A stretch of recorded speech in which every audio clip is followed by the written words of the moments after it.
Fala galera, sejam bem-vindos a mais um Identidade Cristã, o nosso programa onde nós falamos sobre temas essenciais da fé cristã e que definem a nossa identidade e mostram para nós o que é ser um cristão de verdade. E hoje nosso tema é sexualidade pura e simples. Mas antes de mais nada, eu gostaria de pedir que você já se inscrevesse no nosso canal do Podfé. Se você é novo, é a primeira vez que você está aqui, se inscreve, dá uma olhada no nosso canal. Nós temos um podcast ao vivo toda segunda-feira que a gente faz um devocional estudando juntos algum livro da Bíblia. E nesse mês nós estamos estudando o livro de Daniel, já estamos no capítulo 5 agora. Vai ser segunda-feira o capítulo 5. Hoje a gente teve uma programação um pouco diferente, esse vídeo está saindo na quarta-feira, mas normalmente na quarta-feira nós temos os nossos podcasts com os convidados ou com alguns temas específicos. Nós falamos já sobre igreja perseguida, nós já falamos sobre Trindade, nós já falamos com pastores, líderes de jovens, e tem sido uma bênção o nosso programa de quarta-feira. E normalmente o nosso vídeo extra sai na sexta-feira, mas essa semana, tudo a ver com o nosso programa, sexta-feira vai estar saindo ao vivo, às 21 horas, um podcast com o pastor Alessandro Aguiar, de Blumenau, e a gente vai falar sobre masculinidade bíblica, um tema que a gente vai falar muito aqui nesse vídeo de hoje. Então se inscreve no nosso canal, já deixa o like nesse vídeo, compartilha para seus amigos que gostam desses temas um pouco mais polêmicos e bora pro nosso vídeo.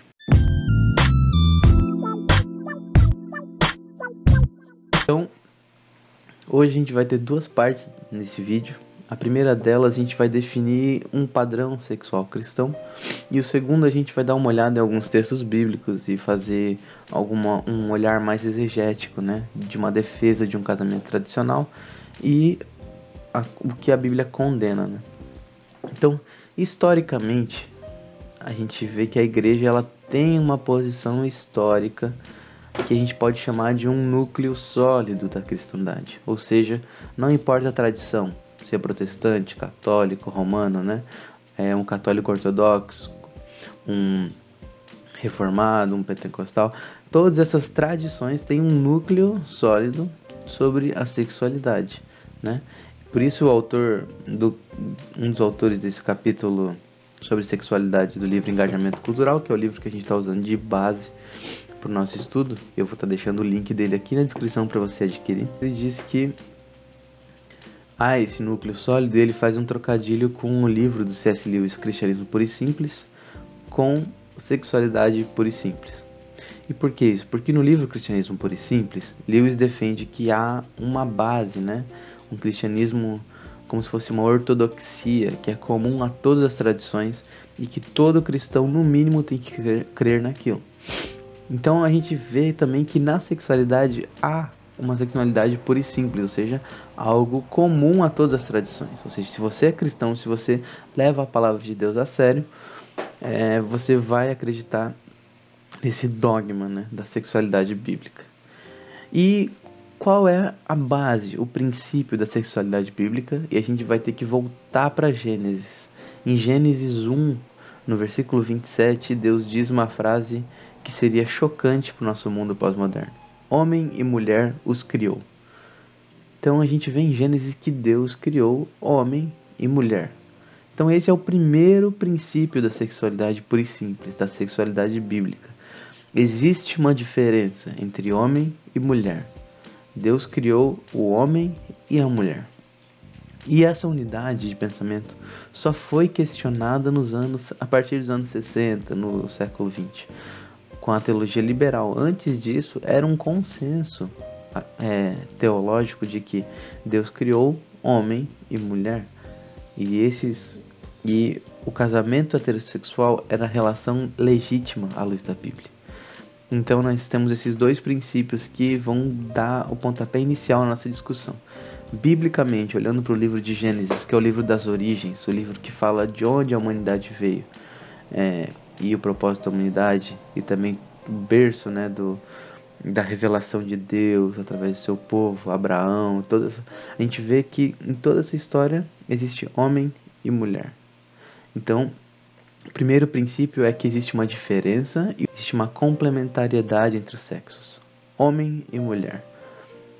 Nós vemos nas diferenças fisiológicas, nas diferenças sexuais, nas diferenças de aptidões, nas diferenças físicas, que há sim, por mais que a nossa narrativa pós-moderna tente dizer que não existe, que isso é uma criação da sociedade, que isso é uma invenção, que você aprende a ser mulher por causa dos hábitos sociais. Não, na verdade, homem e mulher são características ontológicas. Você nasce homem ou você nasce mulher. É algo biológico e é algo que vem desde a criação do mundo em Gênesis. A Bíblia diz que termos um corpo com características sexuais é essencial para a nossa identidade.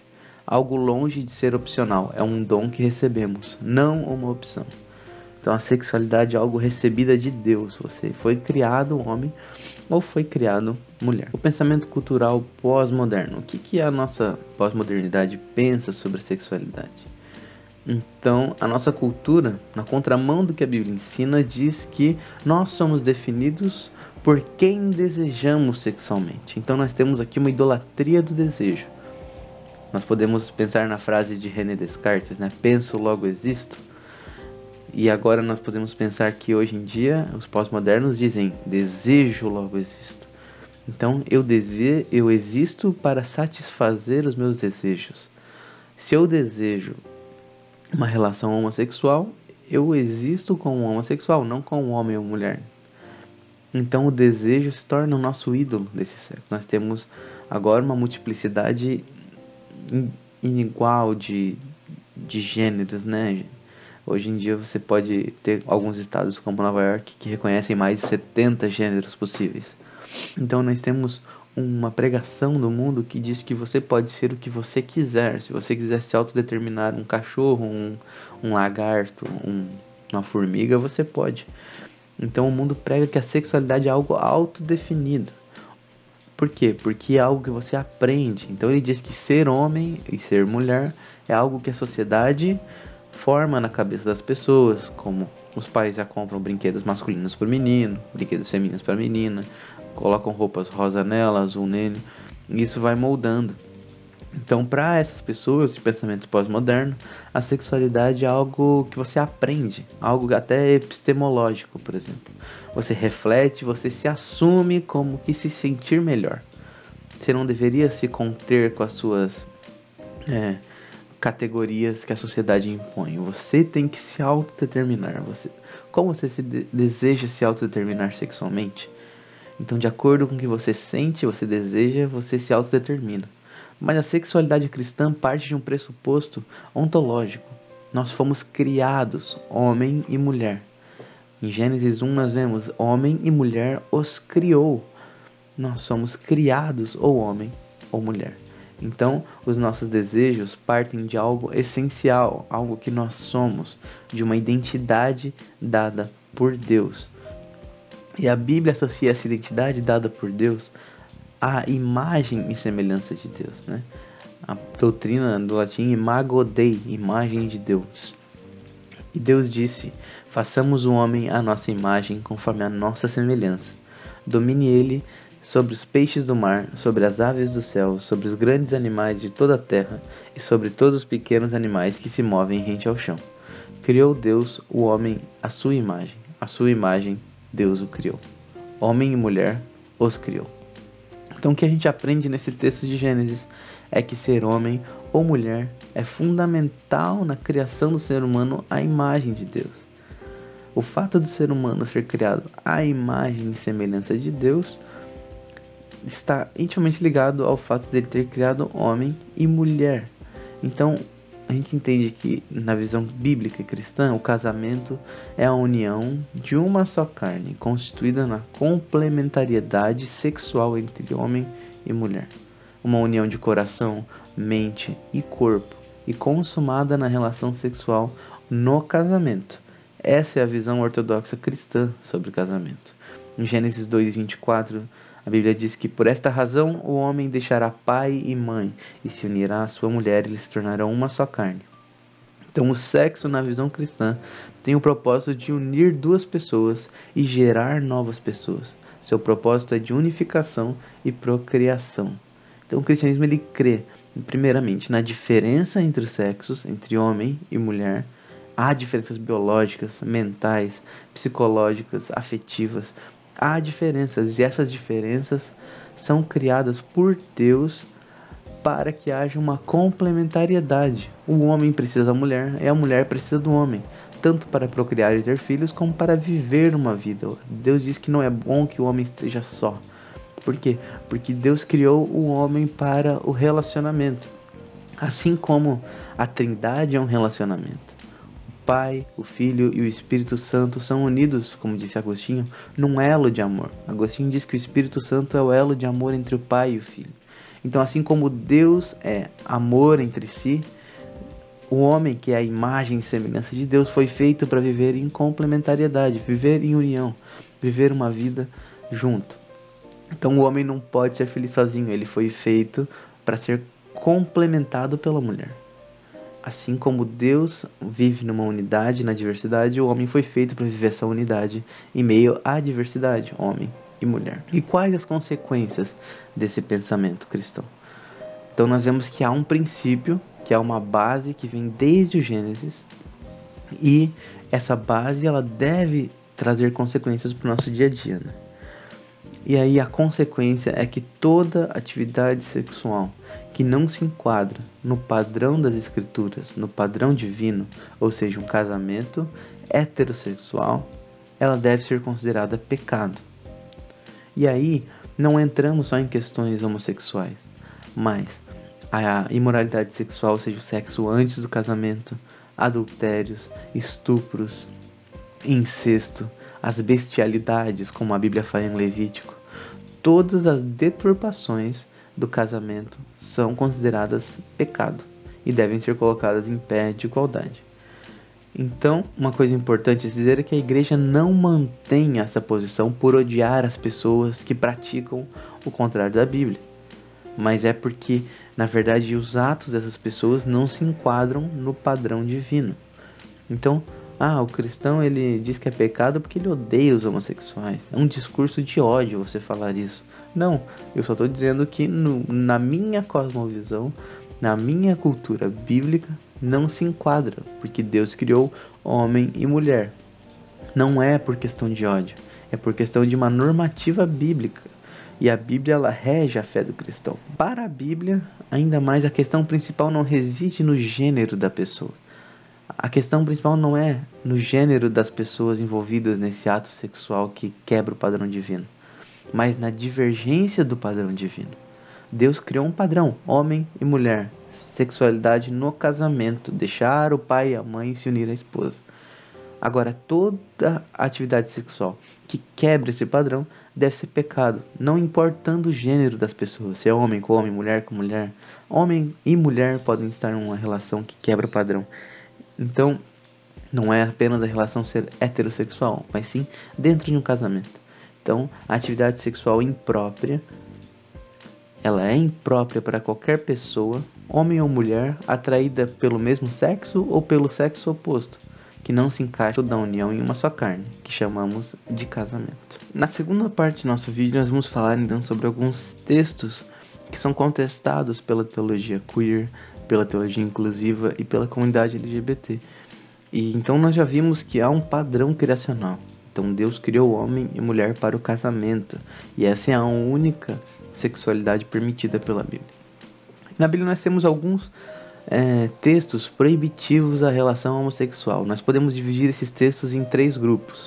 O primeiro deles são as proibições absolutas das relações entre homens.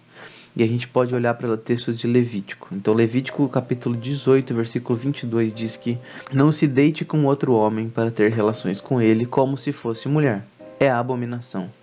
Levítico no capítulo 20, versículo 3 também diz: se também um homem tiver relações com outro homem, como se fosse mulher, ambos praticaram coisa abominável e serão mortos, o seu sangue cairá sobre eles.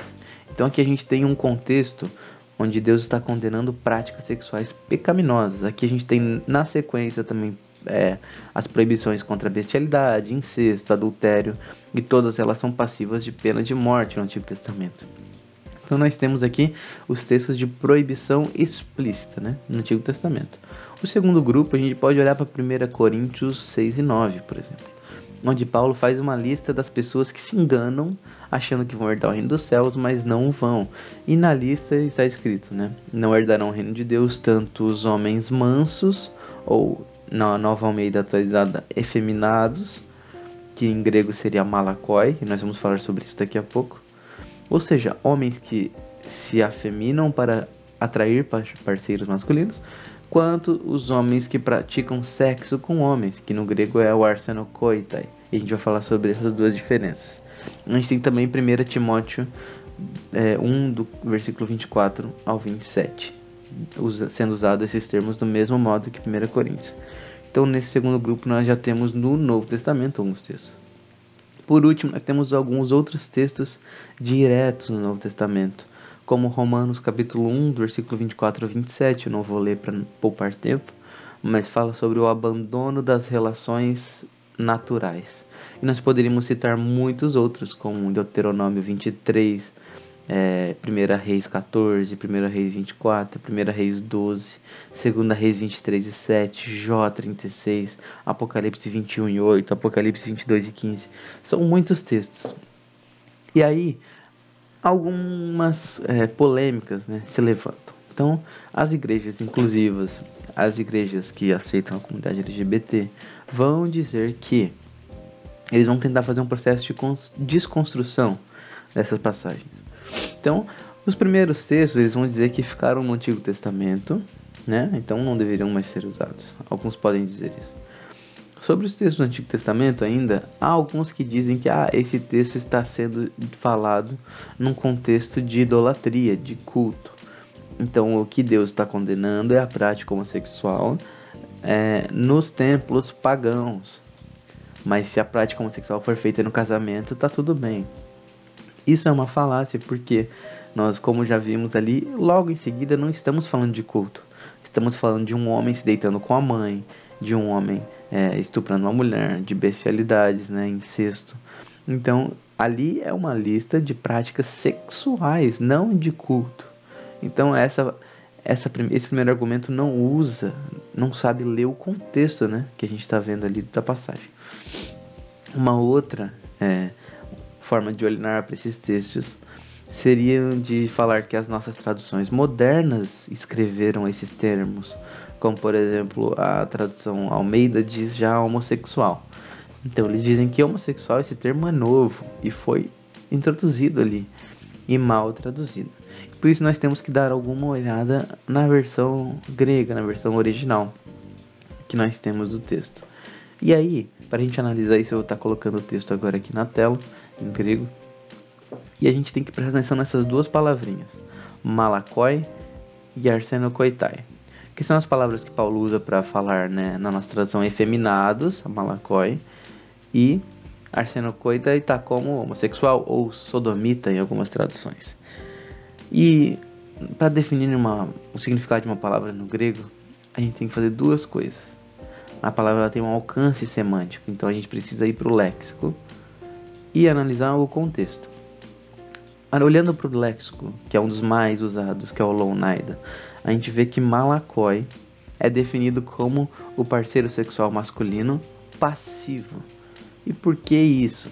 Porque na sociedade greco-romana existia o aprendiz e o mestre, o erastes e o eromenos. E a gente vai falar um pouco sobre isso daqui a pouco.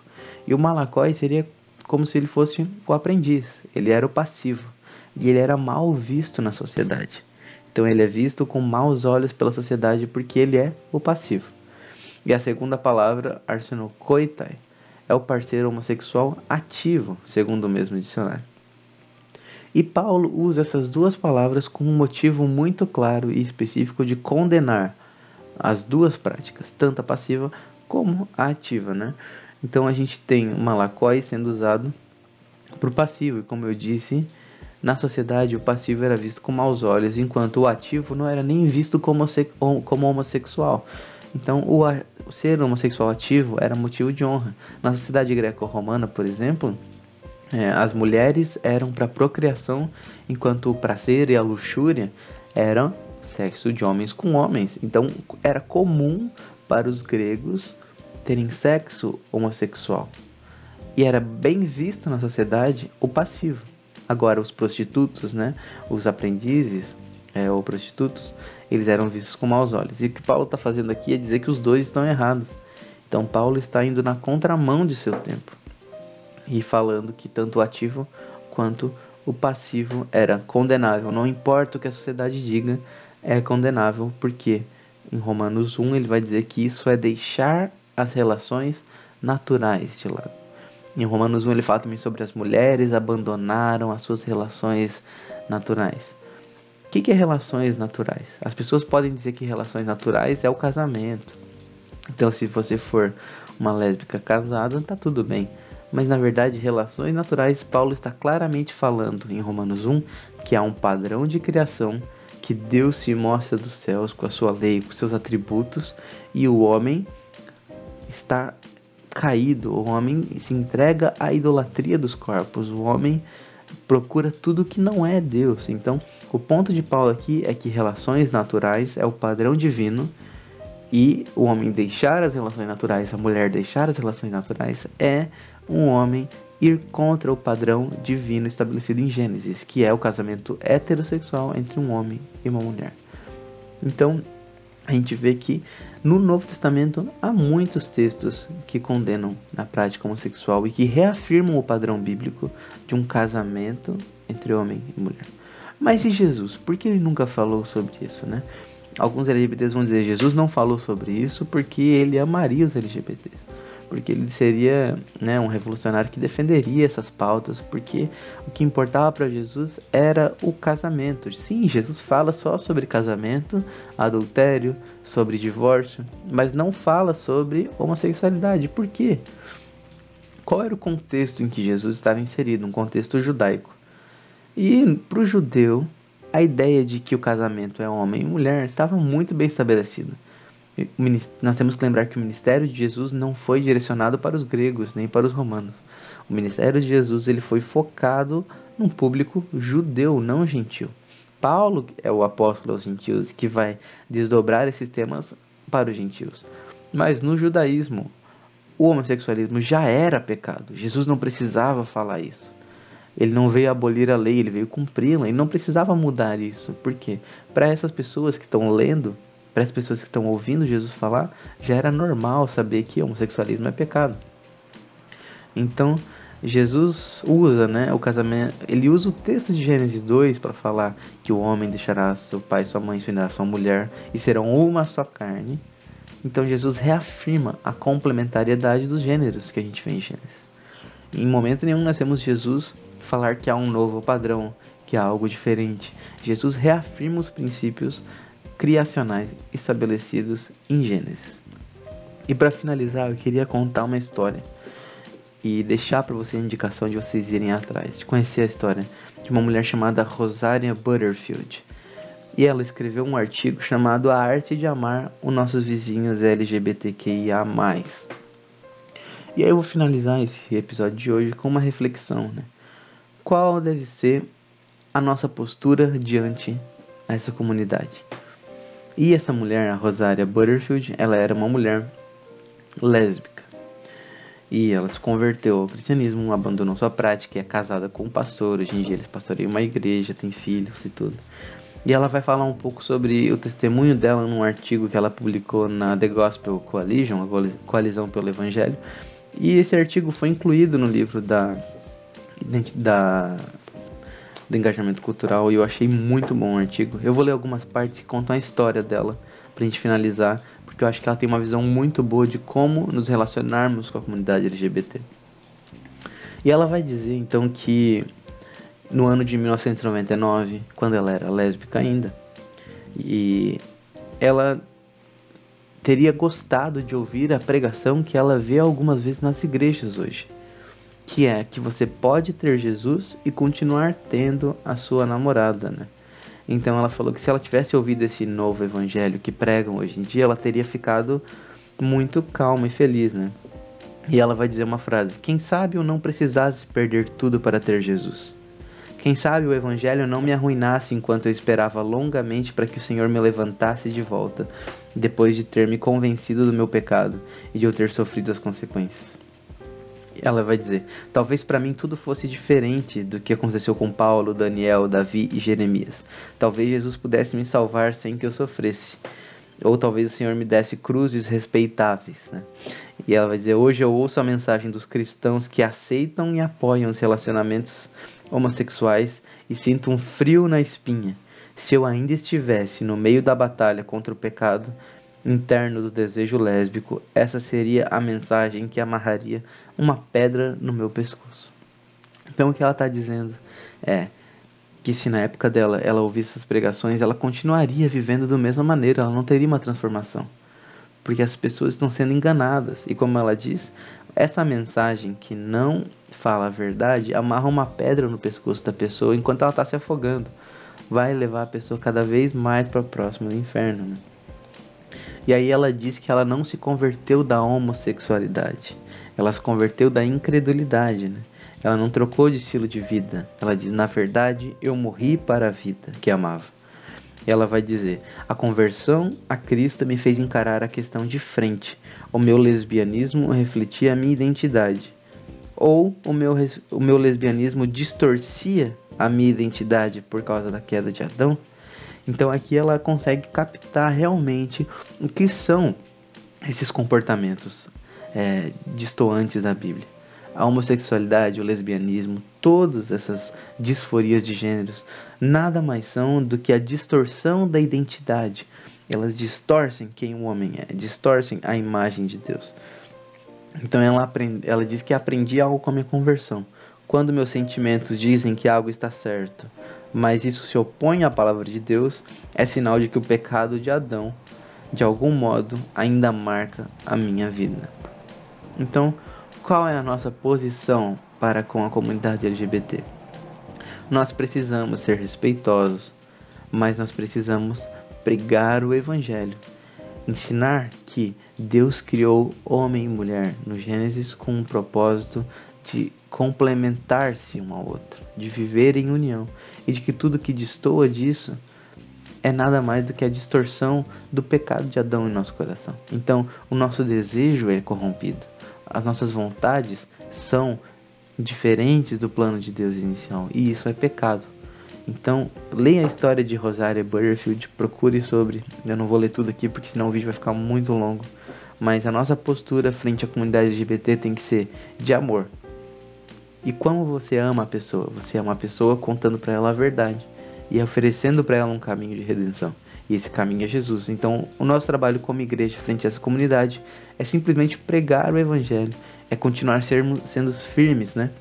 Nós precisamos ser firmes em nossas convicções bíblicas do que é o casamento, do que é um relacionamento saudável e não deixar de falar a verdade. Toda vez que a gente mascara a verdade, maquia a verdade, deixa a mensagem um pouquinho mais aceitável, essa mensagem não é amor.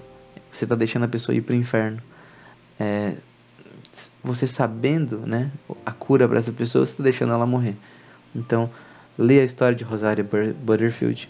E com isso eu encerro o nosso vídeo de hoje.